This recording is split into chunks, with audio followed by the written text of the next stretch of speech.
America, Israel ఇరాన్పై వైమానిక దాడులని దాటిగా మరింత పెంచాయి. అదే సమయంలో ఇరాన్ సైతం ప్రతిదాడులకు దిగుతోంది. అక్కడి తాజా పరిస్థితులు, మన దేశంపై పడే ప్రభావానికి సంబంధించి శరత్ చంద్ర ఐఏఎస్ అకాడమీ డైరెక్టర్ శరత్ చంద్రతో మా ప్రతినిధి శివరామకృష్ణ ముఖాముఖి.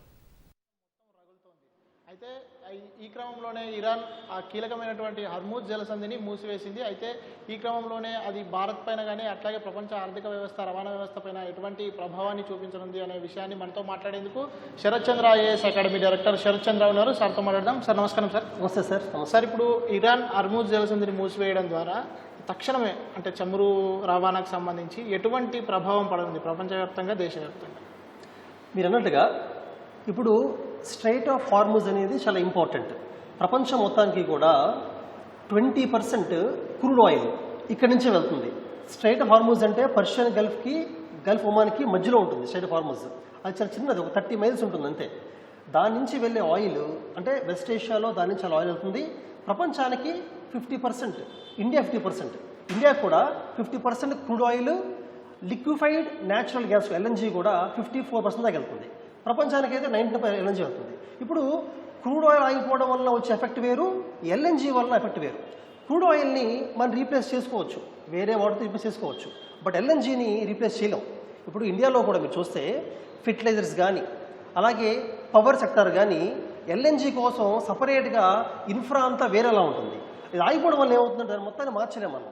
క్రూడ్ ఆయిల్ వరకు వీ కెన్ రీప్లేస్ అనమాట. అలాగే ఇంకోటి మీరు గ్లోబల్గా చూస్తే ఇన్ఫ్లేషన్ కూడా ఇంపాక్ట్ అవుతుంది. ఎందుకంటే ఈ క్రూడ్ ఆయిల్ని ట్రాన్స్పోర్టేషన్ యూజ్ చేయడం వల్ల ఈ ట్రాన్స్పోర్టేషన్లో మనం ఎసెన్షియల్ గూడ్స్, ఫుడ్ లాంటివి మూవ్ చేస్తూ ఉంటాం. ఇండియాని చూసుకోండి. ఫర్ ఎగ్జాంపుల్ ఇండియాలో మనకి బ్యారెల్ $10 పెరిగింది అనుకోండి. ఫర్ ఎగ్జాంపుల్ రైట్ నో మామూలుగా మొన్నటిదాకా బ్యారెల్ ఎంత ఉంది? 73 రూపీస్ ఉంది, 73. ఈ రోజున 85 రీచ్ అయింది. ఇంకో 1 వీక్లో 100 కూడా వెళ్ళొచ్చు అని చెప్పి మనకు అనిపిస్తుంది. ఒక $10 పెరిగినా కూడా బ్యారెల్ ఇండియాలో ఇన్ఫ్లేషన్ 0.5% పెరిగిపోతుంది. Inflation consumer price index CPI inflation పెరుగుతుంది. అలాగే మన గూడ్స్ ప్రైస్ కూడా ఎలా పెరుగుతుందంటే జీడిపి మీరు చూస్తే 2026కి మన జీడిపి ఫోర్కాస్ట్ ఎంత ఉంది? మొన్న బడ్జెట్ ఎంత చేశారంటే 7.9% చేశారు. అది కూడా 0.6% తగ్గే అవకాశం ఉంది. ఈవెన్ మన కరెంట్ అకౌంట్ డెఫిసిట్ కూడా, సిఏడి అంటారు, కరెంట్ అకౌంట్ డెఫిసిట్ కూడా జీడిపితో కంపేర్ చేస్తే మన బ్యారెల్ ఒక $10 పెరిగింది అనుకోండి, 0.4% పెరిగిపోతుంది సిఏడి. దీనివల్ల ఇండియన్ రూపీ మీద ప్రెజర్ ఎక్కువ పడుతుంది. కామన్ మ్యాన్ చాలా ఎఫెక్ట్ అవుతారు. ఫెర్టిలైజర్, ఫుడ్ కాస్ట్ అని పెరిగిపోతుంది. సో ఆల్టర్నేటివ్ అవసరం ఎంతైనా ఉంది. ప్రపంచవ్యాప్తంగా కూడా ఆల్టర్నేటివ్ ఆయిల్ సోర్సెస్ చూడాల్సిన అవసరం ఉంది.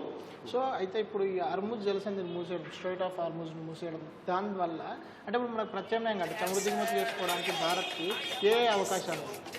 తక్కువ అవకాశాలు ఉన్నాయండి. యాక్చువల్గా మీరు అన్నది ఇప్పుడు రైట్ నో మన ఇండియన్ గవర్నమెంట్ అయినా ఎక్స్పర్ట్స్ అదే ఆలోచిస్తున్నారు. ఈ హార్మూజ్ని కానీ క్లోజ్ చేసేస్తే అంటే ఆల్రెడీ ఇరానియన్ రెవల్యూషనరీ గార్డ్స్ ఉంటారు, ఐఆర్జీసీ అని 1979లోనే సుప్రీం లీడర్ దాన్ని స్టార్ట్ చేశారు. వాళ్ళు ఆల్రెడీ మొన్నే 5 days బ్యాకే అంటే March 2nd, 3rd strait of హార్మూజ్ని కంట్రోల్ చేస్తామని అనౌన్స్ చేశారు. వాళ్ళు ఐఆర్జీ అనౌన్స్ చేశారు.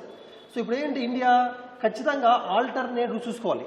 ఆల్టర్నేటివ్ అంటే 2 రకాలు ఉంటాయండి. ఒకటి ఈ వెస్ట్ ఏషియా నుంచే తీసుకురావాలంటే గల్ఫ్ ఆఫ్ మన హార్మూజ్ని టచ్ చేయకుండా తీసుకురావాలంటే ఒకటి రెడ్ సీ ద్వారా ఇలా తెచ్చుకోవచ్చు. Red Sea, Gulf of Aden నుంచి అలాగా అరేబియన్ సీ వచ్చేస్తుంది. ఇంకోటి ఏంటంటే ఈ స్ట్రైట్ ఆఫ్ హార్మూజ్ టచ్ చేయకుండా డైరెక్ట్గా గల్ఫ్ ఆఫ్ ఓమన్ ఇలాగా అంటే సౌదీ అరేబియా, యుఏఈ నుంచి గల్ఫ్ ఓమన్కి వెళ్ళొచ్చు. అండ్ ఆయిల్ పైప్ ఉంది కూడా. సౌదీ అరేబియాలో east west oil pipeline ఉంది. ఆ ఈస్ట్ పైప్ లైన్ అనేది రెడ్ సీ దాకా వస్తుంది. యుఏఈ నుంచి కూడా ఆయిల్ పైప్ లైన్ ఉంది, పార్బస్ అని చెప్పి ఓమన్కి వస్తుంది.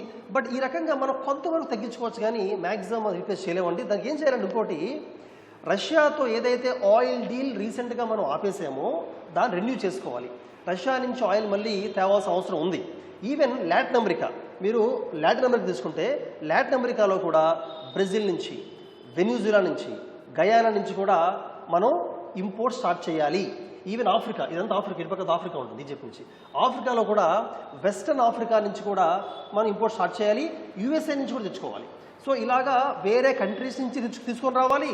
అండ్ ఈ ప్లేస్లో నేను చెప్పిన రెడ్ సీ నుంచి ఓమన్ తీసుకోవాల్సిన అవసరం ఉంది. ఇంకోటి ఎనర్జీని మనం డీకప్లింగ్ చేయాలి. డీకప్లింగ్ అంటే ఆయిల్ మీద డిపెండ్ అవ్వకుండా మనం గ్రీన్ హైడ్రోజన్ అని అలాగే న్యూక్లియర్ పవర్ నుంచి కూడా రీప్లేస్ చేసే అవసరం ఉంది. ఇవన్నీ చేస్తే ఖచ్చితంగా మనం దాని నుంచి బయట రాగలం. సో ఇప్పుడు మీరు చెప్పినట్టుగా రష్యా నుంచి ఆయిల్ తీసుకోవాలి అని చెప్తున్నారు. అయితే అమెరికా మొన్న ఆ విషయంలో చూస్తే కనుక రష్యా నుంచి ఆయిల్ కొనుగోలు పూర్తిగా తగ్గించేయాలి అని చెప్పింది. సో ఇప్పుడు ఈ టైంలో డిప్లొమాటిక్గా మనం ఎట్లా ఉండాల్సిన అవసరం ఉంది? ఒకవేళ మనం రష్యా నుంచి మీరు చెప్పినట్టుగా రష్యా నుంచి తీసుకుని ఉంటే కనుక అమెరికా నుంచి మళ్ళీ మనపై ఒత్తిడి వచ్చే అవకాశం ఉందా? మళ్ళీ అట్లా వస్తే కనుక ఇజ్రాయిల్ ఇరాన్తో మనకు ఉన్నటువంటి సత్సంబంధాలు కూడా ఉన్నాయి.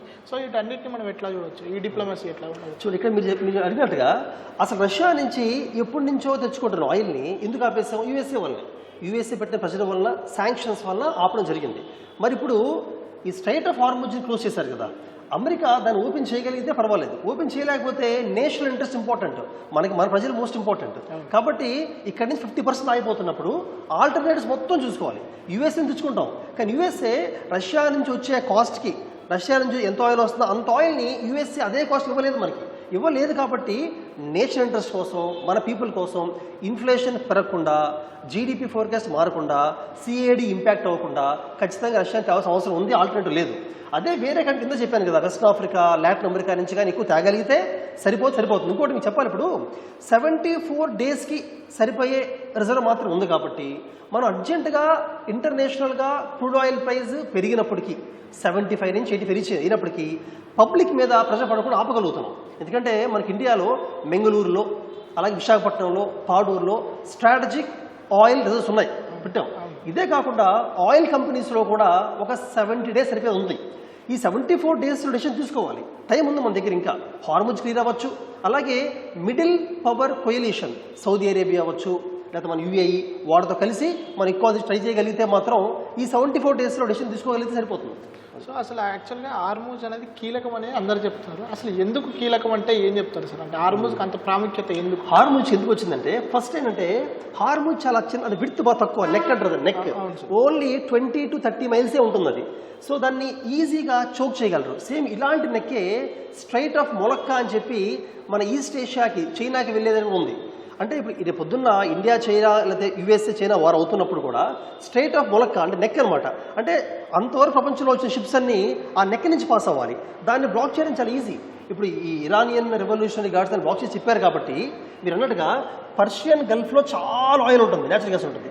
అంటే అది ఇరానే కాదు, సౌదీ అరేబియా కాదు, కువైట్, బహ్రెయిన్, ఖతార్, అన్నిటికి సంబంధించిన ఆయిల్ రిజర్వ్స్ పర్షియన్ గల్ఫ్లో ఉంటాయి. ఈ పర్షియన్ గల్ఫ్ నుంచి బయటికి రావాలంటే ఖచ్చితంగా ఇటు నుంచే రావాలి కదా, ఇటు నుంచి రావాలి. ఇంకో మార్గం ఏంటంటే పర్షియన్ గల్ఫ్ నుంచి ఈస్ట్ వెస్ట్ పైప్ లైన్ ఉంటుంది. బట్ అది అంత ఎక్కువ తేలేదు. ఆ పైప్ లైన్ ద్వారా ఇలా తీసుకెళ్ళి ఇలా రావచ్చు, ఆప్షన్ ఉంది.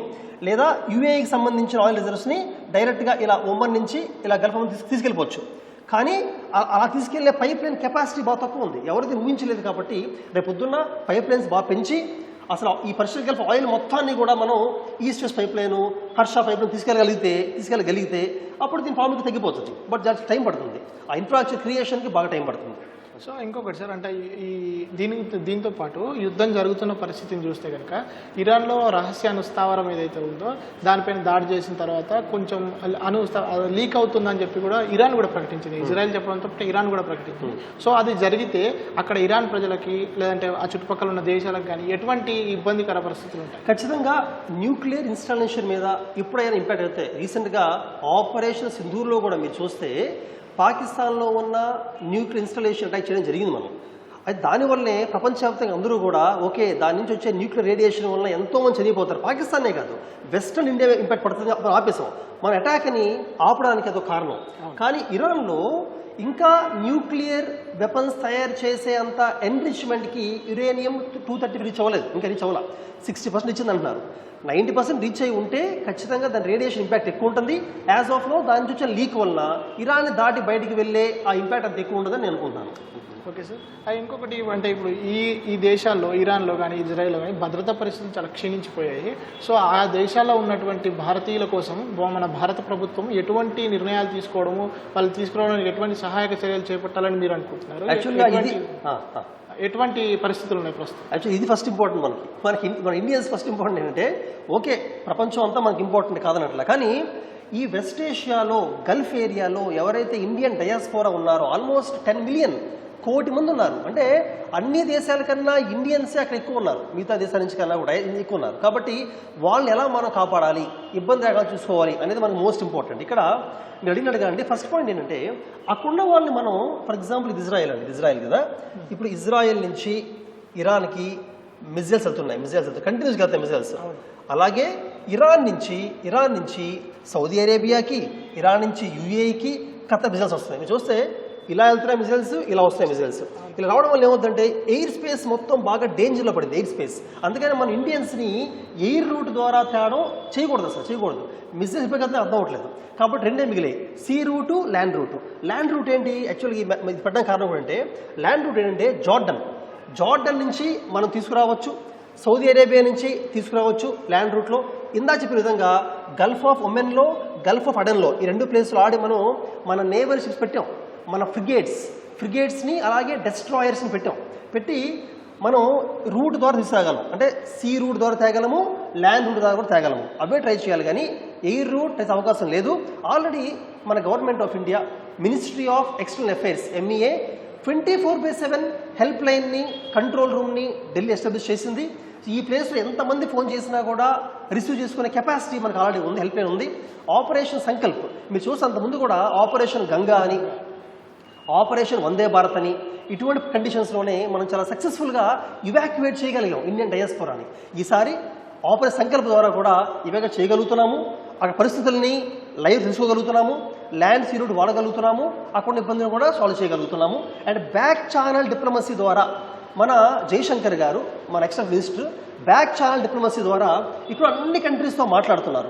అక్కడ ఎంబసీస్ అన్ని అలర్ట్గా ఉన్నాయి, ఎంబసీస్ డైరెక్ట్ హెల్ప్ చేస్తున్నాయి పీపుల్కి. ఈవెన్ ఇరాన్లో నిన్న అంటే మొన్న ప్రైమ్ మినిస్టర్ మోడీ గారు ట్రంప్తో మాట్లాడారు, సౌదీ అరేబియా యూఏతో మాట్లాడారు. నిన్న జైశంకర్ గారు ఇరాన్లో ఉన్న ఇంపార్టెంట్ డిప్లొమసీ వాడడం జరిగింది. సో మనం ఏ ప్రాబ్లం లేకుండా మన భారతీయుల్ని బయటకు తేగలుగుతాము, అక్కడ ఉన్నా కూడా సేఫ్ చూసుకోగలుగుతాం.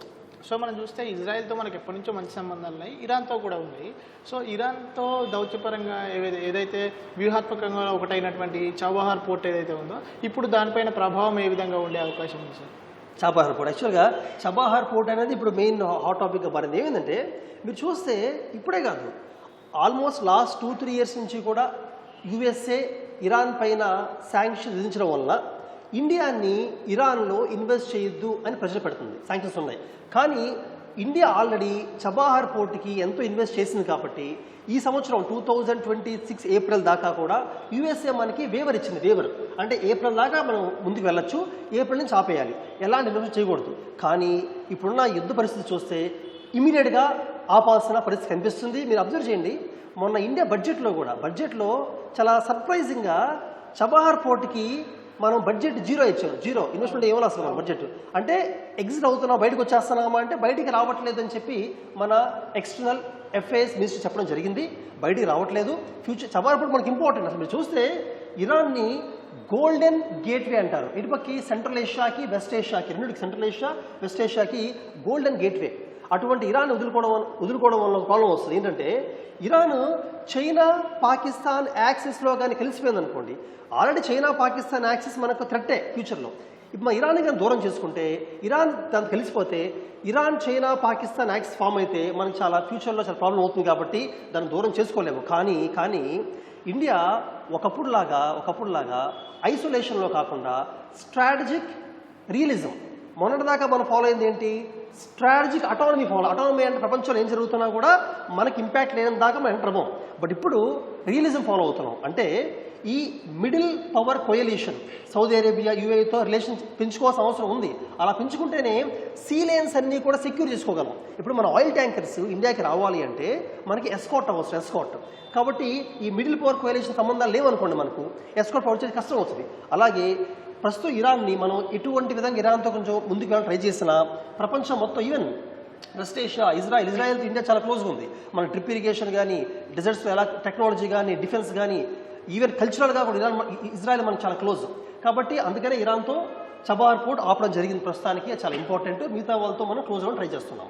సో ఇప్పుడు మొత్తంగా చూస్తే కనుక సార్, భారత్ ఎటువంటి దౌత్యపరంగా వ్యూహాత్మకంగా ఎట్లా వ్యవహరించాల్సిన అవసరం ఉంది మొత్తం ప్రపంచవ్యాప్తంగా ఈ యుద్ధ దేశాలతో పాటు మిగతా దేశాలతో కూడా? ఓకే, చూడండి, ఇప్పుడు దీని ఎగ్జాంపుల్గా తీసుకొని మనం ఓవరాల్గా మన ఫారెన్ పాలసీని కొంతవరకు చేంజ్ చేసే అవసరం ఉంది. ఫర్ ఎగ్జాంపుల్, మనం అరేబియన్ సీలో మన నేవల్ ప్రజెన్స్ని చాలా ఇంక్రీజ్ చేయాలి. అరేబియన్ నేవల్ ప్రజెన్స్ని మన నేవీ ఇంకా స్ట్రాంగ్ అవ్వాలి. యూఎస్ ఎలా అయితే ఇండియన్ ఓషన్ స్ట్రాంగ్ అయిందో, చైనా ఎలా అయితే ముందుకు వస్తుందో, ఇండియా కూడా ఇంప్రూవ్ చేయాలి. అప్పుడు రేపు పొద్దున ఎటువంటి ప్రాబ్లం వచ్చినా కూడా మన నేవీ మన మన మన పీపుల్ డైస్ బయట తీసుకురాగలుగుతుంది అండ్ ఇంపాక్ట్ చూసుకోగలుగుతుంది. సెకండ్, మనం ఈ సిచ్యువేషన్ గ్రహించి ప్రపంచంలో ఉన్న చాలా దేశాల నుంచి oil and LNG import start చేయాలి. అంటే ఒక 3 or 4 కంట్రీస్ నుంచి ఎక్కువ తేడం కాకుండా డివైడ్ చేసుకొని, డైవర్సిఫై చేసుకొని, వెస్ట్ ఆఫ్రికాతో, లాటిన్ అమెరికాతో, రష్యాతో, యూఎస్ఏతో బ్యాలెన్స్ చేసుకుని వెళ్ళాలి. అండ్ నేషనల్ ఇంట్రెస్ట్ అనే దాన్ని ప్రపంచం అంతా యాక్సెప్ట్ చేస్తుంది. ఇండియా నేషనల్ ఇంట్రెస్ట్కి అగైనెస్ట్గా వెళ్ళదు కదా యూఎస్ఏతో క్లోజ్ అవ్వాలన్నా కూడా. అలాగే ఇండియా మొన్నటిదాకా కూడా అంటే ఇరాన్తో, ఇజ్రాయెల్తో, యూఎస్ఏతో ఈక్వల్ రిలేషన్ ట్రై చేసింది. కానీ ఇంకా ముందు అది కష్టం. మన నేషన్కి ఏది ఇంపార్టెంటో అది తీసుకుంటూ వెళ్ళాలి. అలాగే ఫ్యూచర్లో మనం ఎటువంటి కంట్రీస్ రిలేషన్ పెంచుకోవాలంటే గ్రీన్ హైడ్రోజన్ కానీ, న్యూక్లియర్ ఫ్యూయల్ కానీ, న్యూక్లియర్ పవర్ ఎవరైతే మనం సప్లై చేయగలుగుతారో, ఎవరైతే టెక్నాలజీ ఇవ్వగలుగుతారో అటువంటి వాళ్ళు రిలేషన్ పెంచుకునే అవసరం ఉంది. ఎందుకంటే లాంగ్ టర్మ్లో ఆయిల్ మీద డిపెండ్ అయితే ఇప్పటికే మన ప్రాబ్లమే. Thank you sir. Thank you. So ఇవి మొత్తంగా శరత్ చంద్ర గారు చెప్తున్నటువంటి విషయాలు. గ్రీన్ హైడ్రోజన్ అట్లాగే ఫ్యూయల్కి సంబంధించి వివిధ దేశాలతో ఎక్కువగా సత్సంబంధాలు మెయింటైన్ చేస్తే భారత్ మరింత వ్యూహాత్మకంగా వ్యవహరించాల్సిన అవసరం ఉందని, అట్లాగే ఆ విధంగా చేస్తేనే భారత్ మరింత ధీటుగా ప్రపంచానికి తయారవుతుందని చెప్పి చెప్తున్నారు. కెమెరామెన్ దేవేందర్తో శివరామకృష్ణ ప్రసాద్, ఈటీవీ న్యూస్, హైదరాబాద్.